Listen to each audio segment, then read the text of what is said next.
Hey everybody, this is Daryl with Soda Fry, and today I'm reviewing 10 different non-alcoholic wines. Let's go.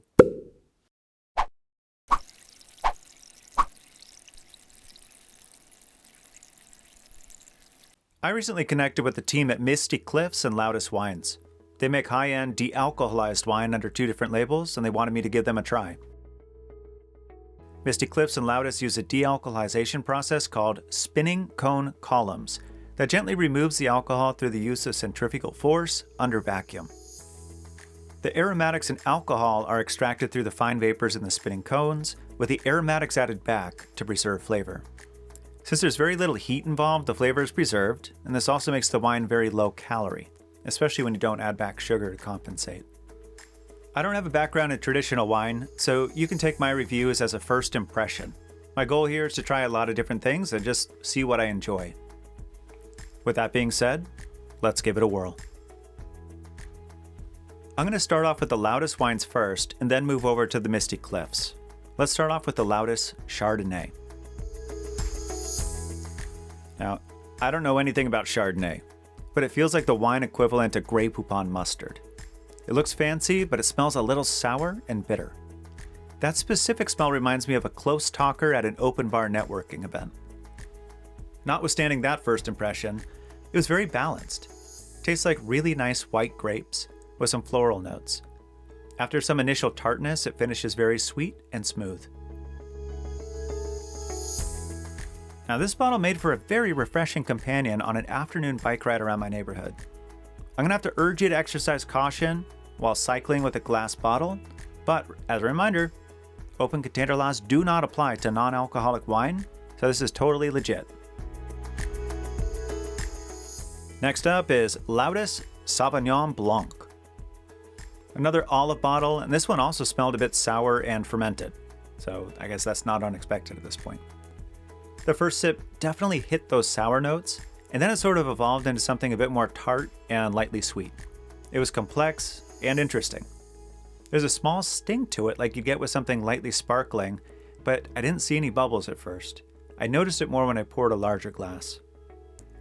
I like the shifting flavors. It's very sharp and bold, then it settles into a Granny Smith sort of tartness. Finishes sweet and light. It's very good stuff. This one made for a really good companion on my way to the airport the other day. There's a side benefit of drinking non-alcoholic wine where, since it doesn't have alcohol, open container laws don't apply, and you can drink straight from the bottle wherever you want. So me drinking this on the light rail, or even on my way into the security terminal, was absolutely no problem at all. Or at least, I didn't have any issues. You can drink it wherever you like. Still a pale wine, but changing categories over to the Lautus Rosé. The pink hue of the rosé reminded me of Sunday brunch and sparked an immediate urgency to gossip on a sunny patio. It had a similar fermented smell to the other wines, but there was also something that reminded me of an orchard a few weeks after harvest. Floral, but overripe. I expected it to taste fruity, but it was much more acidic and tart as a first impression. That tartness mellowed into something in between a ripe grapefruit and a Granny Smith apple. It was clean and refreshing, and it felt more sweet than the white wines I tried before it.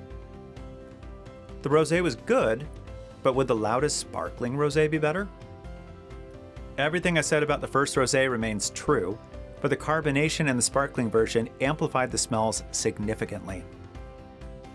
The aromatics were so much stronger, and I think that it helped pronounce more of the fruity notes of the wine. It tasted almost like a sour strawberry or Honeycrisp apple. I thought it was very fun and refreshing, but still elegant. Really delicious. Speaking of elegance, this next bottle looked the fanciest. It's the Lautus Sparkling Wine, which is a white wine that I assumed would be somewhat close to a Prosecco. Only problem with that is I don't know what a Prosecco tastes like. I expected it to be very sharp and bold. The carbonation was intense, and it was an immediate punch to the tongue. It was sharp and a little sweet, and then it became somewhat bitter, and then eventually faded back to floral and sweet. This bottle really feels like a special occasion drink. I didn't like the flavor as much as the rosé, but it wasn't too far off. My final bottle from Lautus is a Savvy Red. Since this one looked the most like grape juice, it was hard to not expect it to taste like grape juice. I thought it would be thick and sticky, and maybe a bit like grape juice but less sweet. The taste was actually not sweet at all. My first impression was how dry it was, and how the tannins sucked at the sides of my mouth. There was a fruitiness to it as well, but the dry sourness is what stuck with me. Very antioxidant forward, like a concentrated blueberry. I liked it, especially how different it was. I totally get why people drink red wine with rich, meaty pasta dishes. It's a very natural pairing and complement. I also found this bottle to be an excellent companion for a walk with my dog in the local park.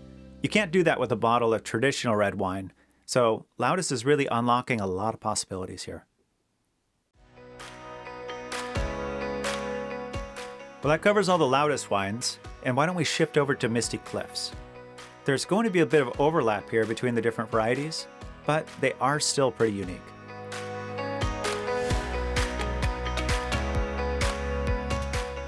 First off, let's go back to something sparkling with the Misty Cliffs Brut.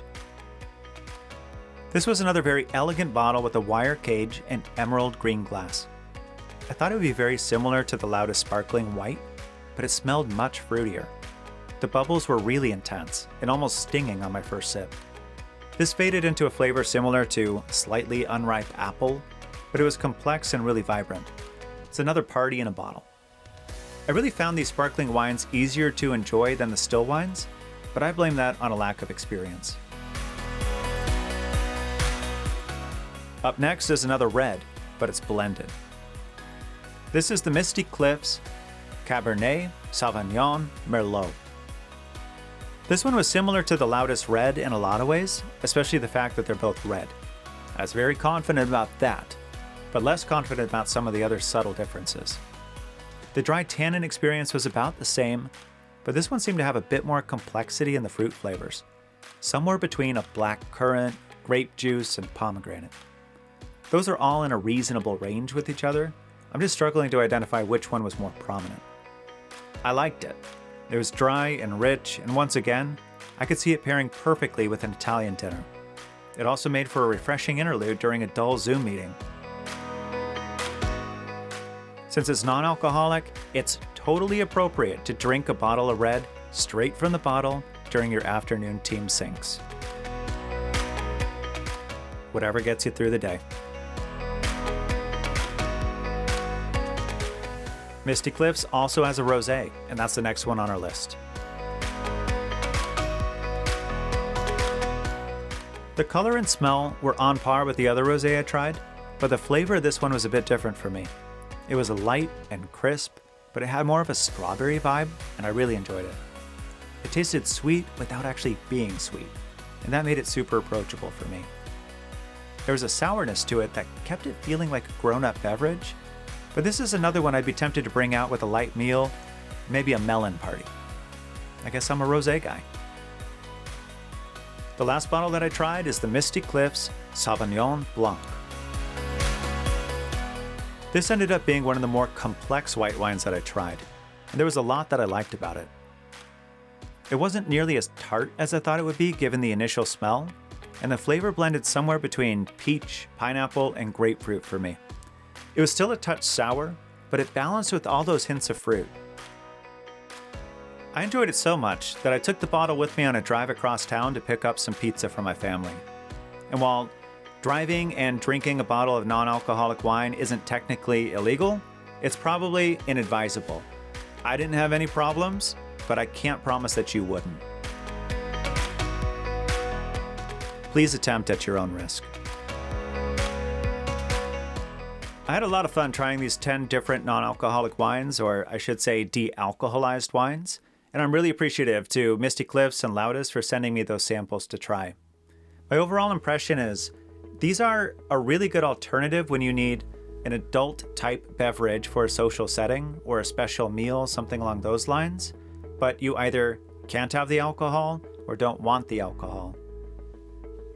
Something I really appreciated about these wines was their complexity and all the interesting subtle flavors that they brought out.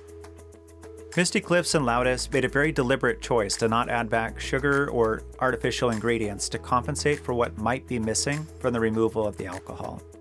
I think that's something to be commended, and it keeps the wines very light and very dry, which makes them easy to pair with different meals and enjoy on their own.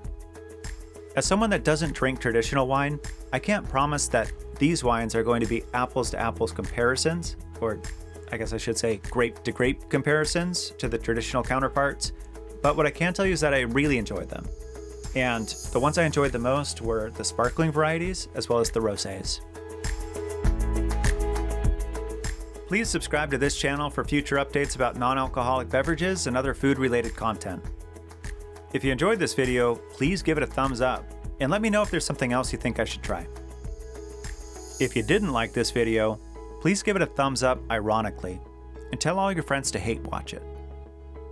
Once again, this was Daryl with Soda Fry, and I'm reminding you to stay crispy.